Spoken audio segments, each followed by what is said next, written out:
दोस्तों आज हम एक best self help book mini habits की समरी देखने वाले हैं।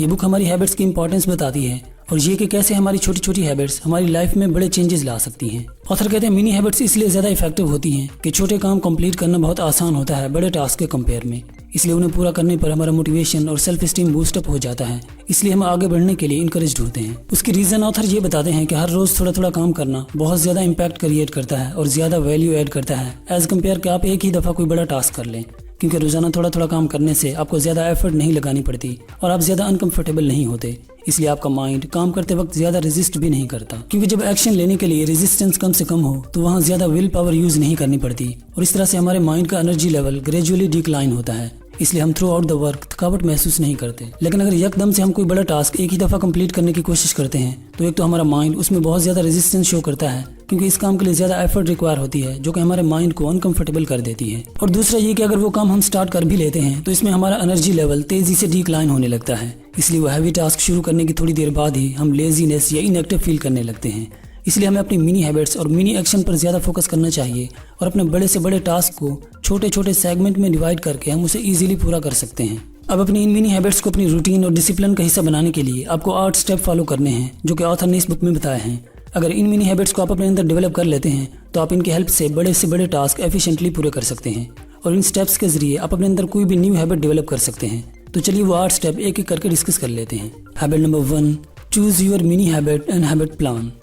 ये स्टेप कहता है कि आपको सबसे पहले वो हैबिट चूज करनी है जो आप अपने अंदर डेवलप करना चाहते हैं, और ये एक से ज्यादा हैबिट्स भी हो सकती हैं, लेकिन एक टाइम पर 4 से ज्यादा हैबिट्स आपको सिलेक्ट नहीं करनी, वरना डाइवर्सिटी की वजह से आपका फोकस लूज हो जाएगा। और आप हाइब्रिड हैबिट्स भी चूज कर सकते हैं, जैसे आप ये कहें कि मैं या तो जिम जाऊंगा या घर पे एक्सरसाइज करूंगा, या तो मैं बुक रीडिंग करूंगा या ऑडियो बुक सुनूंगा। इसके बाद आपको अपने टास्क को छोटे छोटे सेगमेंट्स में डिवाइड कर देना है। मसलन अगर आप बुक रीडिंग की हैबिट डेवलप करना चाह रहे हैं तो आपने डिसाइड किया कि मैं रोजाना के 30 पेजेस रीड करूंगा, तो एक ही बार बैठकर पूरे 30 पेजेस पढ़ने की बजाय उन्हें 3 सेगमेंट में डिवाइड कर दें। 10 पेजेस सुबह उठने के बाद, 10 पेजेस लंच के बाद और 10 पेजेस रात को सोने से पहले रीड कर लें, तो ये आपके लिए बहुत ही ईजी होगा। Step number 2, give a strong why to your mini habit. ये स्टेप कहता है कि हम कोई भी टास्क तभी स्टार्ट कर पाते हैं जब उसका वाई यानी उसकी रीजन हमारे माइंड में क्लियर हो और ये रीजन बहुत स्ट्रांग हो। फॉर एग्जाम्पल इसी बुक रीडिंग की हैबिट की बात करें, आप ये सोचते हैं कि मुझे डेली बुक रीडिंग करनी है। अब क्यों करनी है इसकी रीजन आप अपने माइंड को दें ताकि वो कन्विंस हो जाए इस काम को करने के लिए। जैसे यहाँ पर आप ये रीजन देंगे कि बुक्स पढ़ने से मुझे कामयाब लोगों की लाइफ से बहुत कुछ सीखने को मिलेगा, मेरी लाइफ में बहुत ज्यादा वैल्यू ऐड होगी, तो आपकी हैबिट का वाई यानी उसकी रीजन जितना ज्यादा स्ट्रांग एंड क्लियर होगी वो काम करने के लिए आप उतना ही ज्यादा मोटिवेटेड होंगे। Step number 3, define the cue of your habit. यानी आपको अपनी उस हैबिट के क्यू को डिफाइन करना है। अब क्यू से मुराद है ट्रिगर या रिमाइंडर, यानी ऐसी चीज जिससे आपको वो काम करना याद आ जाए। अब ये क्यू 2 टाइप के होते हैं, टाइम बेस्ड, एक्टिविटी बेस्ड। जैसे अगर हम बुक रीडिंग की हैबिट को टाइम बेस्ड क्यू के साथ जोड़ना चाहें तो ये डिसाइड कर लें कि मैं फुलान टाइम पे रोजाना बुक रीडिंग करूंगा। और अगर इस हैबिट को आप एक्टिविटी बेस्ड क्यू के साथ जोड़ना चाहते हैं तो ये डिसाइड कर लें कि मैं लंच के बाद या डिनर के बाद रोजाना बुक रीडिंग करूंगा।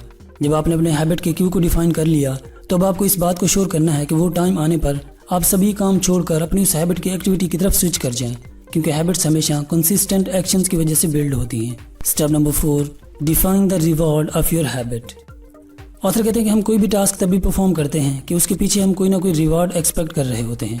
आप ऑफिस में अच्छे से काम करते हैं क्योंकि आप अच्छी सैलरी और प्रमोशन एक्सपेक्ट कर रहे होते हैं। आप अगर स्टूडेंट हैं तो अपनी स्टडीज़ में मेहनत करते हैं ताकि अच्छे ग्रेड्स ले सकें, जिससे आप अप्रिसिएशन, रिस्पेक्ट और फ्यूचर में अच्छा कैरियर एक्सपेक्ट कर रहे होते हैं। तो ये हमारी नेचर है कि हम किसी भी काम को उतना मोटिवेटेड और एक्साइटेड होकर करते हैं जितना ज़्यादा रिवॉर्ड हम वहाँ से एक्सपेक्ट कर रहे होते हैं। इसलिए जो हैबिट आप अपने अंदर डेवलप करना चाह रहे हैं उसके रिवॉर्ड को भी डिफाइन कर दें ताकि आपको वो काम करने के लिए मोटिवेशन मिल सके और आप अपने माइंड को वो काम करने के लिए कन्विंस कर सको कि जो काम आप कर रहे हैं उसका रिवॉर्ड आपको मिलेगा। अब ये रिवॉर्ड 2 टाइप का होता है, इंस्टेंट रिवॉर्ड, डिलेड रिवॉर्ड। अब इंस्टेंट रिवॉर्ड वो है जो इमीडिएटली आपको मिलता है उस काम को करने के बाद, और डिलेड रिवॉर्ड वो होता है जो आपको इंस्टेंटली नहीं मिलता बल्कि कुछ टाइम बाद मिलता है।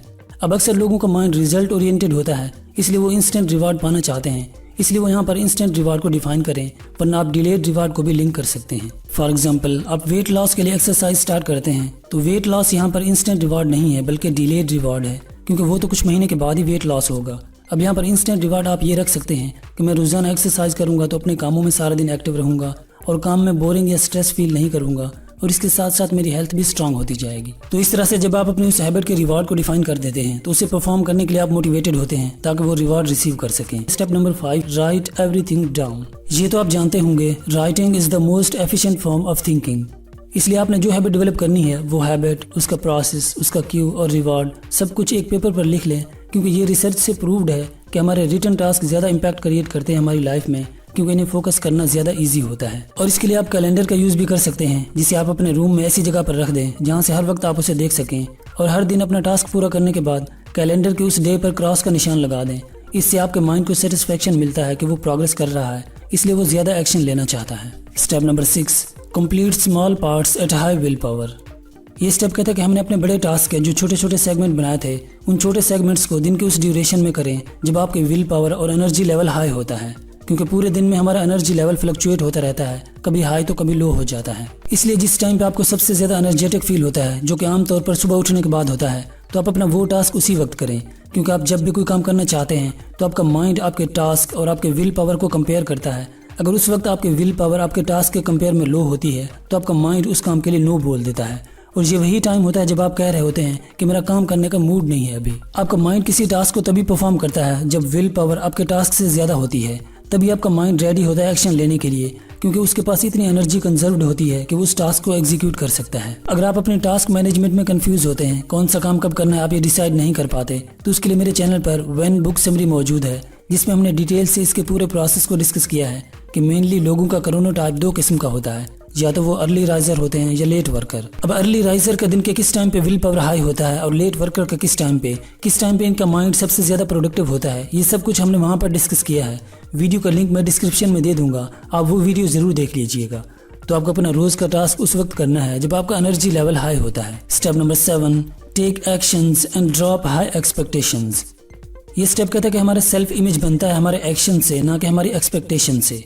हमारा सेल्फ स्टीम इस बात से लिंक होता है कि हमने एक्चुअल में कितना काम किया, ना कि हमारा प्लान या हमारी एक्सपेक्टेशंस क्या थी। इसलिए वो हाई एक्सपेक्टेशंस या प्लान जिसे आप एग्जीक्यूट ही ना कर सको, उससे बेटर है कि आप अपने काम के छोटे से हिस्से पर फोकस करें जिसे आप एग्जीक्यूट कर सकें, क्योंकि उसे परफॉर्म करना ईजी होगा और उसे कंप्लीट करने के बाद आपको सेटिस्फेक्शन मिलेगा और आपका सेल्फ स्टीम भी हाई होगा। Step number 8, identify your sign of habits. जब आपने पिछले सारे स्टेप कंप्लीट कर लिए तो उन्हें 21 डेज तक फॉलो करना है। इसके बाद लास्ट में आपको चेक करना है कि आपने 21 डेज तक कंसिस्टेंटली जिस बिहेवियर को फॉलो किया वो आपकी हैबिट में कन्वर्ट हुआ है या नहीं, यानी जो हैबिट आप डेवलप करना चाह रहे थे वो हैबिट आपके माइंड में इंस्टॉल हुई है या नहीं। ये चेक करने के लिए आपको 5 साइन देखने अपने बिहेवियर में। Number 1, resistance. अगर वो काम करने में आपको डिफिकल्टी फील नहीं होती जैसे पहले होती थी, तो ये साइन है कि वो हैबिट आपके अंदर इंस्टॉल हो चुकी है, इसीलिए तो आपका माइंड उसे रेजिस्ट नहीं कर रहा। दूसरा साइन है आइडेंटिटी, यानी वो काम अब आपकी आइडेंटिटी या आपकी पर्सनालिटी का हिस्सा बन चुका हो। आपको वो काम भी बाकी के उन हैबिट्स की तरह लगने लगे जो आप रोजाना करते हैं। आपको वो काम करते हुए ऐसा फील ना हो कि आप कुछ नया कर रहे हैं। तीसरा साइन है माइंडलेस एक्शन, यानी वो काम करने के लिए आपको ज्यादा सोचना ना पड़े, आपके और आपके माइंड के बीच में डिस्कशन ना चले कि ये काम करें या ना करें, बल्कि एक आम आदत की तरह बिना सोचे उसके टाइम पर आप उसे पूरा कर दें। चौथा साइन है टेंशन। आपको बाकी के काम करते वक्त ये टेंशन ना हो कि आज मुझे बुक रीडिंग भी करनी है, अगर आप ये हैबिट डेवलप करना चाह रहे थे, बल्कि बाकी की हैबिट्स की तरह ये भी आपको नॉर्मल रूटीन लगे। पांचवा साइन है नॉर्मलाइजेशन, यानी वो काम करने से पहले भी हम नॉर्मल होते हैं और बाद में भी हमें कोई एक्साइटमेंट फील नहीं होती उस काम को करने के लिए या उसे करने के बाद। जैसे खाना खा के आप एक्साइटेड नहीं हो जाते और ना ही उससे पहले होते हैं, यानी वो काम आपकी लाइफ का एक परमानेंट पार्ट बन चुका हो। अगर ये 5 साइन उस हैबिट के बारे में आपके अंदर आ जाएं, तो वो हैबिट आपकी लाइफ का परमानेंट पार्ट बन चुकी होती है और अब आप किसी और हैबिट के ऊपर काम कर सकते हैं।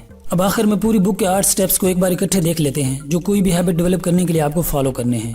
Number 1, choose your mini habit and habit plan. Number 2, give a strong way to your mini habit. Number 3, define the cue of your habit. Number 4, define the reward of your habit. Number 5, write everything down. Number 6, complete small parts at high willpower. Number 7, take actions and drop expectations. Number 8, identify your sign of habits. दोस्तों, अगर आपको ये video काम की लगी तो इसे like कर दें और फ्यूचर में ऐसी सेल्फ इंप्रूवमेंट वीडियोस मिस नहीं करना चाहते तो चैनल को सब्सक्राइब कर लीजिए। Thank you so much.